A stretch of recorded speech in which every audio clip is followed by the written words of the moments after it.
안녕하십니까, 당뇨발센터 박정민입니다. 오늘은 당뇨발 환자분들이 다른 병원에 입원하고 계시는 경우에 보호자분들이 진료 의뢰를 하러 오시는 경우들이 있습니다.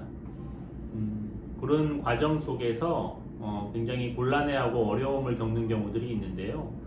당뇨발 환자분들이 당뇨발 병원을 찾아서 치료 방향을 결정하고 상담을 받기 위한 그런 방법들을 간단하게 안내해 드리겠습니다.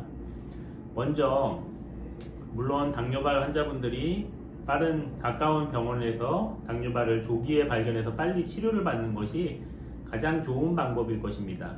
하지만 환자분의 상태나 아니면 치료 방향이나 이런 것들이 굉장히 혼란스럽고 경우에 따라서는 발을 포기해야 되는 이야기를 듣는 경우들이 흔히들 있습니다. 당뇨발의 특징상 감염 조절이 쉽지가 않고 치료가 어렵기 때문입니다. 그런 경우에 이제 보호자분들이 어쩔 줄을 몰라 하면서 병원을 찾게 되는데요. 일단은 보호자분하고 환자분하고 함께 당뇨발 센터를 찾아서 진료 상담을 하는 것이 가장 좋은 방법일 것입니다. 하지만 그런 사정이 여의치 않을 때는 환자분이 이동이 좀 힘든 경우도 있고요. 거리가 먼 경우도 있고 여러 가지 이유로 보호자분만 오셔야 되는 경우도 있습니다. 그렇다 하더라도 빠르게 상담을 하고 치료 방향을 잡아가는 것이 중요할 것이라고 생각됩니다. 먼저 진료 상담을 받기 위해서는 환자분의 발의 사진 자료들을 같이 첨부해서 오시면 됩니다. 쉽게는 핸드폰으로 찍은 환자분 발 사진이나 상태들을 시간 단위로 이렇게 정리해서 가지고 오시면 가장 좋고요. 최근 사진, 최근 자료들이 있으면 같이 첨부해서 오시면 진료를 보는데 굉장히 큰 도움이 됩니다. 두 번째로는 타 병원에 입원하고 계신 경우에는 그곳에서 입원하고 있을 때 시행한 피검사라든지 엑스레이, MRI 등 여러 가지 검사 소견들이 있을 것입니다. 그런 것들을 복사해서 오시게 되면 진료를 보시는데 큰 도움이 됩니다. 추가적으로 향후에 불필요한 검사를 반복적으로 시행하지 않을 수도 있고요. 그리고 세 번째로는 진료를 받고 계신 병원의 선생님의 주치의 선생님의 소견서나 진단서를 첨부해 오실 수 있으면 도움이 됩니다.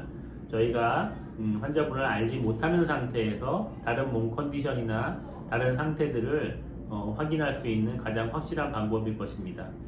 하지만 여러 가지 준비 사항들을 막 고려하다 보니까 시간도 길어지고 늦어지고 이런 것보다는 당뇨발 센터에서 진료를 보고 치료 방향을 잡기 위해 가장 중요한 것은 진료 시간, 외래 시간만 확인하고 보호자분이 바로 오셔서 상담을 받는 것입니다. 너무 어렵게 힘들게 생각하시다 보면 자꾸 치료 시기를 놓치게 되고 길어지게 되고 점점 더 고민에 빠지게 됩니다. 그래서 당뇨발 센터의 진료 시간만 확인을 해 보시고 바로 내원하셔서 상담하시면 발품을 조금 팔고 조금 힘드실 수는 있겠지만 그것보다는 비용적으로도 뭐 상담을 받는다고 큰 부담이 되는 것도 아니고요.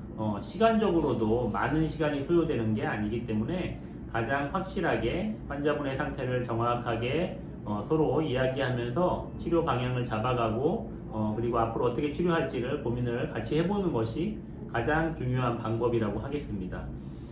중요한 것은 당뇨발 환자분들의 상태가 전부 틀리기 때문에 일부 뭐 인터넷이나 내지는 블로그 같은데 일부 글만 읽어보면서 이렇게 해야 될까 저렇게 해야 될까 혼자 고민하는 것들은 괜히 시간을 오히려 치료 시기를 놓치는 결과를 가져올 수가 있습니다.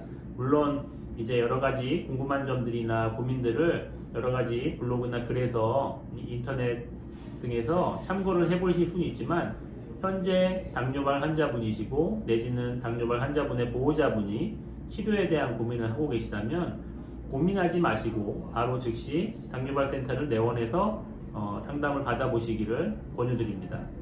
감사합니다.